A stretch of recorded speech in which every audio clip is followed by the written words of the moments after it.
upang matiyak na naging mabisa ang komunikasyon.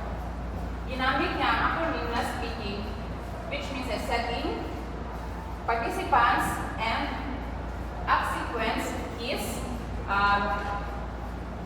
instrumentalities, norms, and genre. Na pinagtalakay sa mga sumusunod na talata. So, number 1 is speaking. Saan nag-uusap? Sa pakikipagkomunikasyon, ang pook o lugar saan naganap ang usapan ay dapat isalang-alang. Ang paraan ng pagpapahayag ng mga salitang ginagamit, ang tono at tunog ng pagsasalita ay nag-iiba ayon sa lokasyon na pinangyarihan ng salitaan. Halimbawa, sa silid-aklatan. Ang silid-aklatan ay karaniwang tahimik na lugar. Dapat natin isalang-alang na maging tahimik sa mga lugar na ito. Halimbawa ng mga simbahan, mga tahimik ito na lugar. Dapat natin isalang-alang ang lugar kung ano ang tono ng ating pananalita. Dapat ba mahina o malakas? Kung gusto mo naman ng malakas, gusto mo mag-party-party doon kayo sa bar. Pero pag sa simbahan at sa silid-aklatan, dapat natin isalang-alang ang tono ng ating pananalita. The second is participants. Sino ang kausap o sino ang nag-uusap? Dito isinalang-alang ang tao o mga taong nakasangkot sa komunikasyon. Ang pag-uugali, katauhan, damdamin, maging ang estado sa buhay, katungkulan, hanapbuhay, ulang kasarian, paniniwala at filosofiya sa buhay ay nakaka-impluwensya sa daloy at paraan ng pagpapahayag ng nagsasalita at kanyang kausap. Halimbawa, ang pakikipag-usap sa ating guro. Dapat natin isalang-alang kung sino ang ating kausap. Lalo na kung ito ay ating guro, dapat natin silang kausapin na may respeto. Kahit pa na, kunwari, kausap mo yung kaibigan na parang harap ng ballpen, sabihin mo kaya ito sa inyong ama, ano kaya ang magiging reaction niya? Marahil tayo ay malapit sa ating magulang, pero kailangan ito pa rin ay may limitasyon. Kailangan pa rin natin silang kausapin na may respeto. So, pangatlo ay ang N.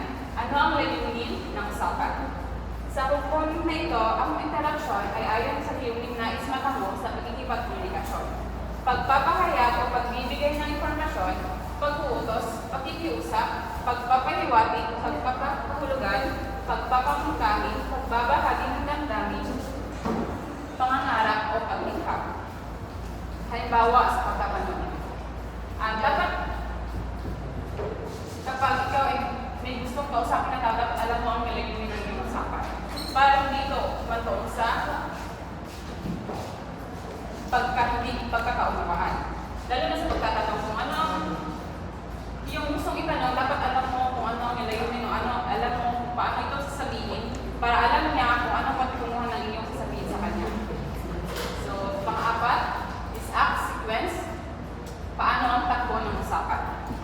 Ito ang tumutukoy sa pagkakaugnay ng usapang nagaganap sa una ng pangyayari. Halimbawa sa pagsungin ng utang. So, ito rin ang paano ang naging takbo ng usapan. So,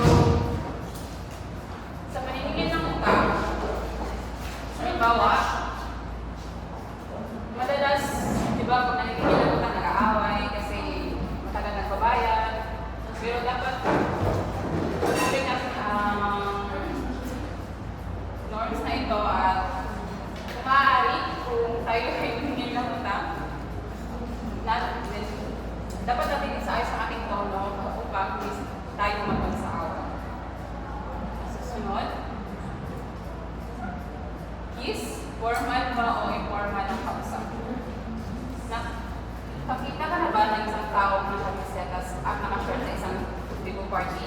O di kaya yung isang tao agaw-buwan Tagalog habang nanalaman ng basketball o volleyball? Parang ganito rin ang magiging itsura mo kung hindi mo isaalang-alang ang formalidad ng isang lokasyon sa inyong pagkakausap.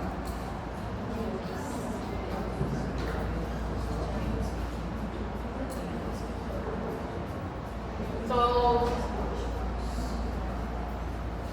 sample ito ay kung nag-usap kayo sa formal na lugar, sa digo party, o kahit anuman, like sample meeting, dapat kayo ay nag-usap ng formal din. Hindi yung pasigaw na nagsasalita din kayo sa street, like sa daanan, sigawan kayo, naglarutan, ganyan. Dapat yung isa lang alam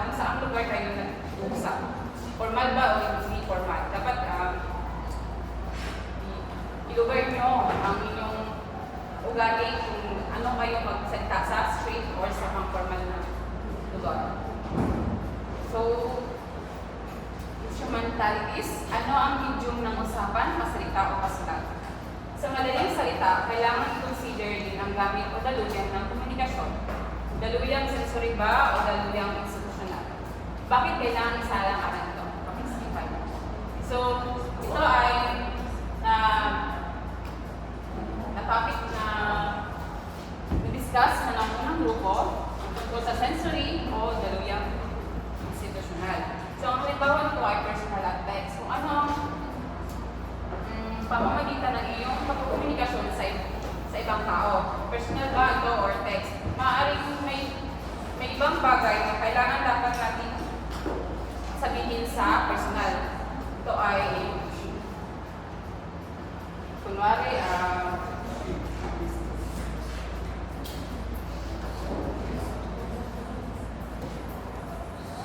dapat pag-iisipan mo kung dapat ba itong sabihin sa personal o ito ay ayos lamang kung sa text lamang. So, sunod. Norms, ano ang paksa ng usapan? Mahalagang maisaalang-alang din ng isang tao ang paksa ng usapan. Halimbawa, maaaring hindi mo naitiliit ang iyong katimiran kung batin mong limitado lamang ang nalalaman mo sa paksa ng isang pagkatalo. Halimbawa ito ay diba? So, halimbawa na lamang sa aking karanasan na ako'y sumusuporta sa ating Vice Presidente.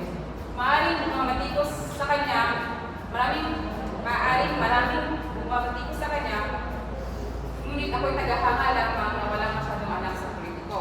So, at bilang ako na ayaw ko ng gulo, at limitado lamang ang aking nalalaman, mas pinili ko na lamang naitigom na lamang ang ibig.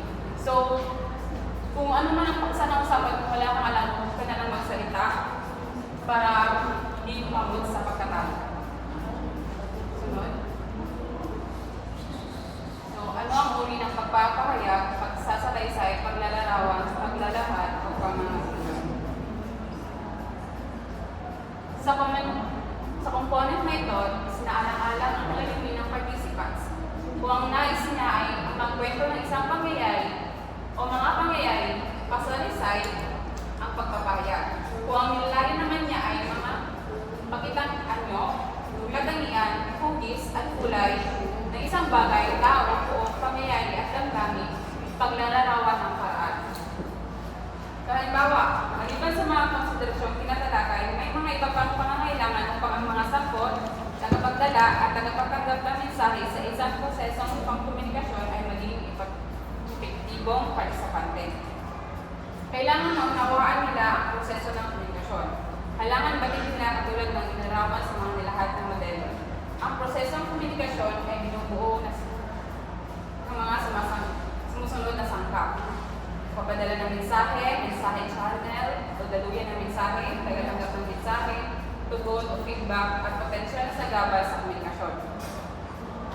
So, kailangan may positibong perception siya sa kanyang sarili, sa tagatanggap ng kanyang mensahe o feedback, sa kanyang mismong mensahe o feedback, at sa kabuuan ng proseso ng komunikasyon.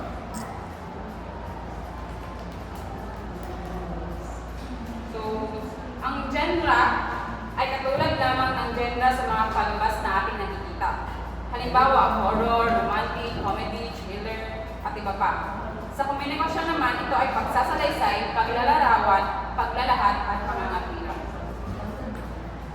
So, ayun lamang. Maraming salamat.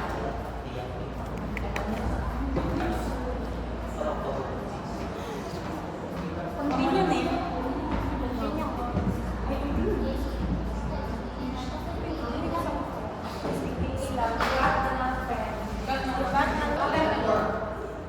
Magandang araw sa inyo lahat. Ako nga pala si Minali. Ang aking tatalakayin ay tungkol sa mga modelo ng komunikasyon.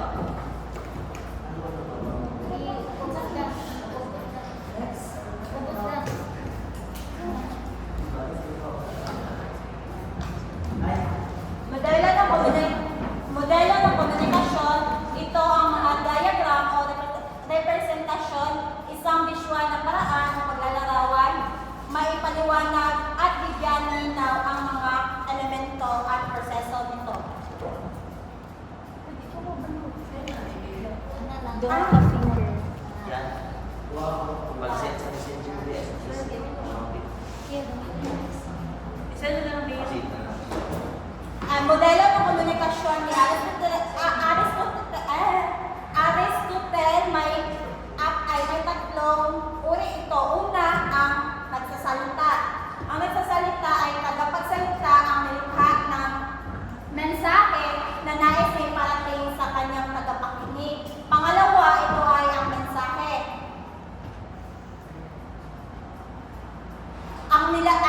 Ang mensahe ito ay nilalaman ng kanyang komunikasyon o ang kanyang detalyeng nais niyang ihatid sa tagapakinig. Panghuli, ito ay nakikinig. Ang receiver o feedback ang receiver o tagapakinig ang tumatanggap ng mensahe sa nais niyang parating sa kanyang tagapagsalita.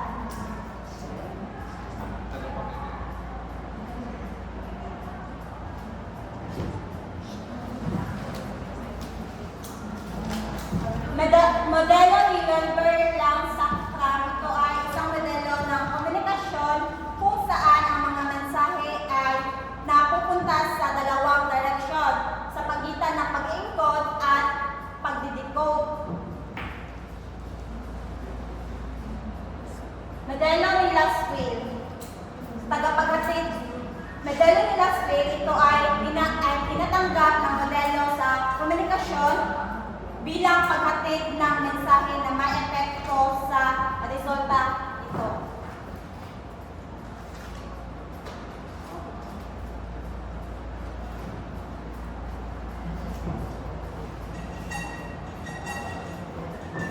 Modelo ni Barlan.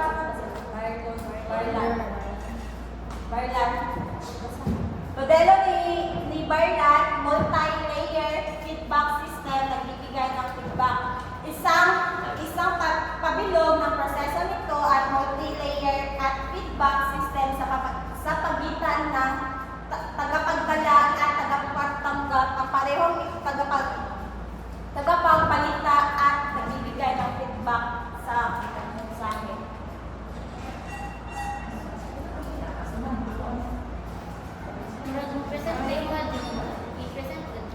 Wait lang, mahabol. Ang mga